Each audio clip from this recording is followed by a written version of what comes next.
Señor Mendoza, Diago, voy a comenzar en realidad al revés, hablando del exterior antes de hablar de la realidad nacional de su país, pero como usted está de visita en Europa y ha estado en Bruselas, sabe muy bien que un sector del Parlamento Europeo tiene dificultades y desea bloquear el acuerdo de libre comercio con Colombia producto de la situación de los derechos humanos. Sí, así es. Pues lo que uno percibe es que tal vez el concepto lo están manejando en una forma muy general y de pronto están tomando como base una serie de hechos ocurridos de 20 años atrás, a veces en mucho menos tiempo, pero que hoy están perfectamente judicializados, que están siendo investigados y que han sido llevados a los estrados judiciales y de ahí han resultado sentencias. Entonces, hablar de violación a los derechos humanos sobre, por ejemplo, sobre la base de lo que se suele denominar ejecución extrajudicial ocurrida hace 6 o 7 años, a lo mejor no consultaría la realidad de hoy en Colombia, porque precisamente los observadores internacionales que han estado visitando nuestro país hoy pueden decir con tranquilidad que eso ha mejorado, pero uno desde la perspectiva judicial también comienza a ver que no solo ha mejorado, sino que esos hechos no están quedando impunes. ¿Y cómo se explica en consecuencia que bajo su gestión se hable hoy de crímenes de lesa humanidad, que antes, durante décadas, se mantuvo ese tema en la impunidad? ¿Qué ha cambiado en Colombia para poder hablar de esta forma? El asunto no es tan sencillo de contestárselo por lo siguiente. Los episodios que hoy se están manejando de esa manera fueron homicidios de mucho impacto ocurridos hace 20 o algo menos de 20 años, que los cometió el narcotráfico tratando de eliminar sistemáticamente a toda persona que de alguna manera se les opusiera. Entonces, en su momento, a pesar de la tergiversación que hubo de las investigaciones por parte de personas que estaban colaborando con el crimen organizado, se adelantaron algunas investigaciones, se logró procesar a mucha gente y particularmente a muchos de los autores materiales se les condenó. Pero como sabemos que no tenemos todavía todos los autores intelectuales, es decir, las personas que estuvieron detrás de estos magnicidios, entonces continuamos las investigaciones y las investigaciones han continuado. Pero hoy, bajo la vigencia de un estatuto internacional, que es el Estatuto de Roma, la vigencia de la Corte Penal Internacional, sustentada en una serie de principios y de normas de carácter internacional que ya habían sido instituidas por las Naciones Unidas y aún en tratados internacionales diversos, algunos fiscales nuestros, haciendo el estudio del tema y como son los responsables de las decisiones en concreto, optaron por manejar el asunto desde esa perspectiva, como bajo el concepto de delitos de lesa humanidad, por la sistematicidad, por el carácter ese de grupo armado poderoso atacando a la población civil, que tenía como finalidad eliminar a todo aquel que se le opusiera a su negocio ilícito. Entonces, el concepto se maneja, pero no han cambiado las cosas desde aquel momento hasta la investigación ha seguido siempre. Fiscal, pero creo haberle escuchado solamente hablar de un sector, que es el sector del narcotráfico. Sí. ¿Significa eso en consecuencia que el sector de los representantes del Estado, por ejemplo, de representantes del Ejército o el sector de la guerrilla, no han cometido magnicidios? No, nosotros judicialmente no tenemos documentado, por ejemplo, que esos grandes magnicidios hubieran sido propiciados desde, por ejemplo, las Fuerzas Armadas o hubiera sido una política de Estado. Lo que tenemos muy bien definido, y mucho de eso se ha logrado precisamente con las versiones que se han recibido a partir de la Ley de Justicia y Paz, a los desmovilizados del paramilitarismo. Uno lo que encuentra es el crimen organizado financiando y propiciando esto, promoviendo ese tipo de delincuencias. Claro está que también se ha manejado la hipótesis de que algunos políticos aprovecharon eso para obtener a su vez beneficios de la eliminación física de su contendor. Pero hablar de que eso sea que eso hubiera sido una política de Estado o una política de las Fuerzas Armadas no aparece judicialmente reconstruido o establecido. Y nosotros solamente manejamos las hipótesis que se consoliden probatoriamente en los procesos. La Fiscalía es una instancia muy adecuada para poder evaluar la seguridad democrática del presidente Uribe. ¿Cuál es la evaluación que usted hace de la gestión del presidente Uribe en esta materia? Bueno, esa es otra pregunta que tampoco es fácil de resolver por lo siguiente.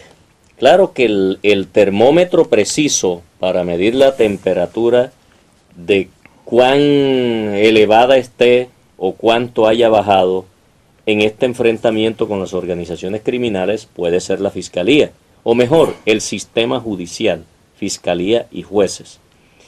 Entonces yo le diría que por la judicialización de los casos, a partir del año 2002, ¿no?, hasta la fecha, por la manera como se han controlado ciertos territorios, por la manera como se ha controlado cierta modalidad delincuencial, secuestros y extorsiones, por ejemplo, uno podría decir que los actos de choque que se han implementado están funcionando y están produciendo sus efectos. Pero es que en Colombia no solamente se tiene a un grupo armado atacando la población civil, se tienen una serie de modalidades delincuenciales que pueden ocurrir en el campo, pero preferiblemente se trasladan a las ciudades, que también constituyen factores de inseguridad. Entonces se está combatiendo eso en su conjunto.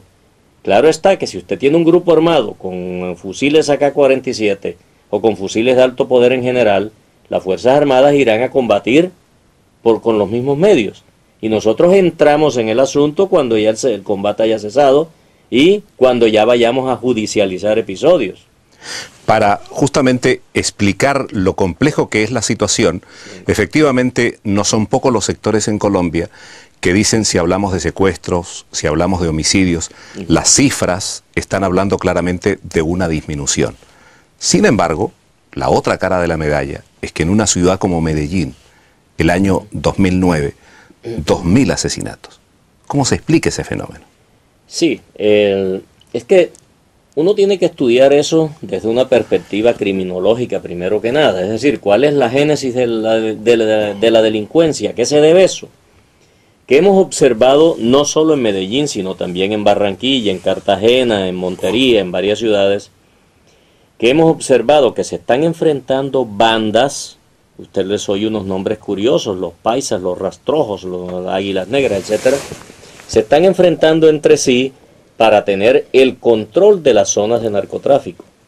Y esas bandas están integradas ¿por quién? Hemos podido establecer también judicialmente y a través de la investigación criminal, no labores de inteligencia, sino investigación ya en firme, que esas bandas en muchas ocasiones están integradas por personas que pertenecían a los grupos de los paramilitares. Pero no es que haya revivido el paramilitarismo. Estamos enfrentando son delincuentes, organizaciones criminales delincuenciales, muy bien armadas, eso sí, pero no vamos a hablar de que desde esa actividad se haya, por ejemplo, se estén financiando campañas políticas, se esté controlando un territorio y se tenga una estructura paramilitar para dominar el área y dominar la política y dominar todo. Eso no es lo que está ocurriendo aquí. Aquí lo que tenemos es la repetición de las famosas bandas criminales de las ciudades, que por cierto no son exclusivamente de Colombia. Si uno recuerda el actuar ese letal tan grave de las maras salvatruchas, por ejemplo, se dará cuenta que una organización criminal de esas, una banda de delincuentes, puede actuar en cualquier país. Señor Mendoza, Diego, pero al hablar de paramilitares, y se cita justamente como referente a la Fiscalía General de la Nación, se dice que los paramilitares desde los años 80, en 400 de los 1.100 municipios de Colombia, han eliminado a 150.000 personas. Creo que la cifra no está correcta. Hemos documentado 169.000 casos de homicidios. Eso es cierto, eso es cierto. Eso es lo que hemos podido documentar, el accionar de los paramilitares en los lugares donde actuaban. Y por eso se hizo tan necesario desmovilizarlos y someterlos a un procedimiento que por lo menos les diera el estímulo para dejar la actividad delincuencial y eliminar las estructuras esas paramilitares. Pero no solamente son 169.000 homicidios, se han detectado más de 40.000 episodios de desaparición forzada, numerosísimos casos de secuestros, numerosísimos casos de violencia de género, de reclutamiento de menores que continúan bajo otra agrupación armada, en fin. Entonces, logramos establecer la dimensión de lo ocurrido precisamente a través de la ley 975, que es la ley de justicia y paz, que por cierto suelen criticarnos porque dicen que todavía no hay sentencias condenatorias. Es decir, que no son 20.000 los desaparecidos, sino más de 40.000. No, son más, ¿no? Eso, la dimensión de lo ocurrido realmente alarma, ¿no? Porque deja la impresión que fue una verdadera guerra civil, y realmente no fue así. Fue el ataque del grupo armado, ¿no? El enfrentamiento con la guerrilla, el desalojo de la guerrilla, la ocupación del territorio, y luego la intimidación a través del homicidio ese terrorífico, macabro, ¿no? Por unos medios que realmente parecen de ciencia ficción. Demos vuelta a la página, señor fiscal, y hablemos de los falsos positivos. Hago un pequeño resumen para aquellos que nos están viendo y escuchando que no conocen. Se trata de jóvenes inocentes que han sido capturados por fuerzas militares, hechos pasar como guerrilleros asesinados. Sí, así es. Y resulta que ahora los culpables de estos crímenes son puestos en libertad por un artilugio de carácter judicial. ¿No habla esto de una debilidad de la justicia en Colombia? Yo diría que habla más bien de funcionarios que, teniendo normas tan claras, no tienen la capacidad para hacer una interpretación acorde con las circunstancias procesales que se les presenten. Me explico. Una semana antes más o menos de las primeras libertades esas que se otorgaron a los de los falsos positivos, se otorgó la libertad a un grupo de guerrilleros y a un sindicalista sindicado de tal que se encontraban en un campamento del río Sumapaz, a quienes se les atribuía eso, rebelión por haber estado vinculados al grupo. Esa fue la primera libertad que se dio, también por vencimiento de términos, y a la semana siguiente comenzaron las libertades de los capturados o los detenidos por los falsos positivos. Quien primero salió a quejarse de eso y a reclamar por eso fue la propia Fiscalía. Inclusive me tocó personalmente asumir eso, porque nosotros tenemos el convencimiento que esa fue una actitud muy flexible de unos jueces que pensaron que la norma que permite esas libertades daba para interpretarla como ellos lo hicieron. Esos son los defectos del sistema judicial que en realidad no comprometen al sistema en general. Son, diríamos, de problemas de determinados funcionarios de la organización judicial. Pero usted sabe perfectamente que tanto en el país como fuera de él, este hecho va a ser visto como una tolerancia, como una concesión a militares que han cometido crímenes. Lamentablemente se vería así porque a lo mejor se piensa que la rama judicial integra un todo con el gobierno. Y nosotros sabemos perfectamente, y eso es evidente, pero no sobra repetirlo o recordarlo, que nosotros somos la rama del poder público que se encarga de administrar justicia y que somos completamente autónomos, completamente independientes de las otras ramas del poder público, aun cuando colaboremos armónicamente con las otras. Pero somos absolutamente independientes. Este no es un episodio de Estado, esto no se debe a una política del Estado, el gobierno no tiene nada que ver con esto. Estos fueron 2 o 3 jueces que tuvieron a su cargo eso, quienes entendieron que ya se habían vencido 90 días desde el escrito de acusación hasta esa fecha y todavía no se había iniciado el juicio. Claro que eso es reprochable, claro que eso es combatible y nosotros de hecho apelamos esas decisiones. Y lo que no se dan cuenta los defensores que dilataron la actuación es que están exponiendo a esas personas a que sí queden bajo la jurisdicción de la Corte Penal Internacional si en Colombia esos hechos quedan impunes.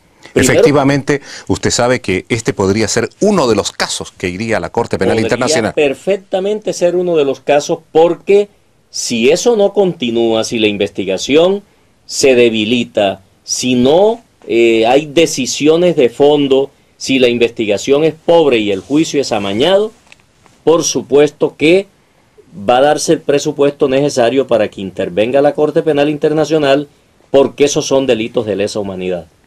Entonces, parece que no estuvieran midiendo los riesgos que tienen. Y lo que es curioso, quienes están corriendo el riesgo son los defensores de esos procesados, ¿no?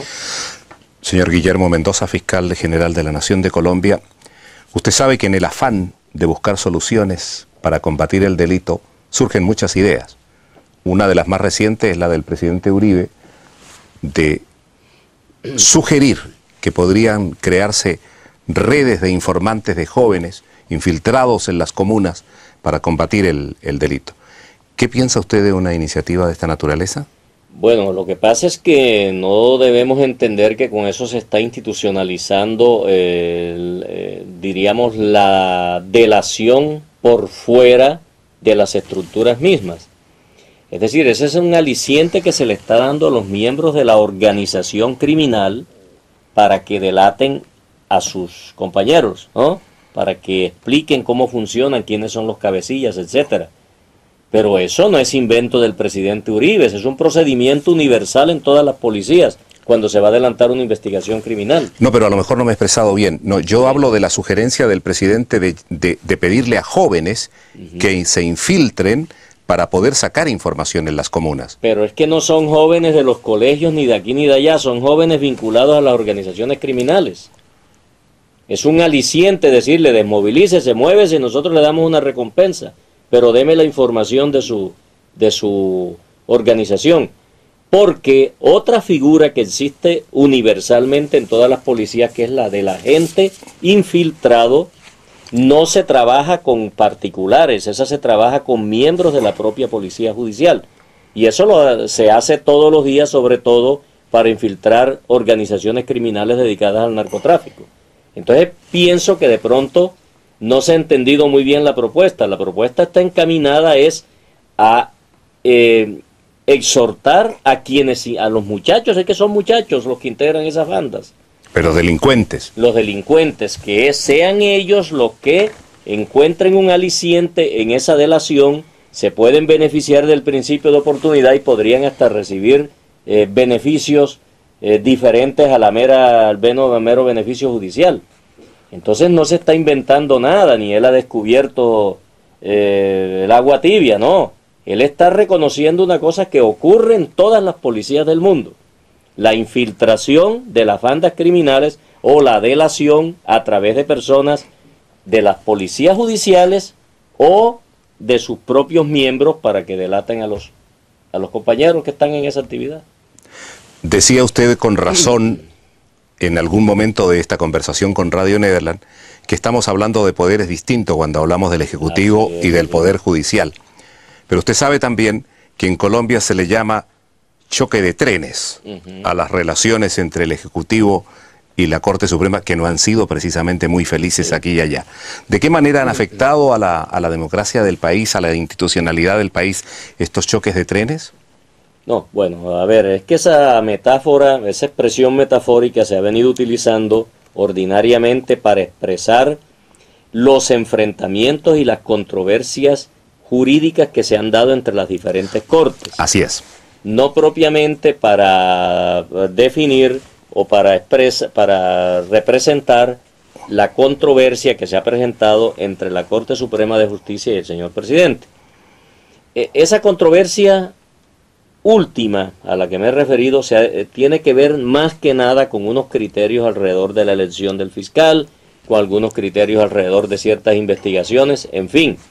Pero eso no afecta para nada a la democracia, y de tal manera que la Corte Suprema de Justicia ha podido perfectamente procesar y condenar a todos los congresistas adherentes al propio partido del presidente, el partido de la U, sin ninguna dificultad.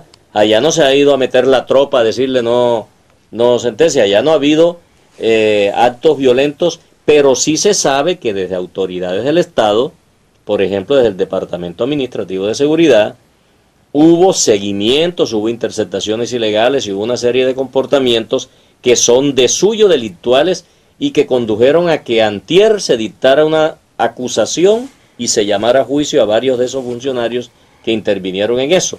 Pero decir que con eso se haya afectado la democracia, yo diría que más bien podríamos sostener lo contrario. Se ha demostrado que ningún poder predomina sobre el otro y que la justicia mantiene su línea.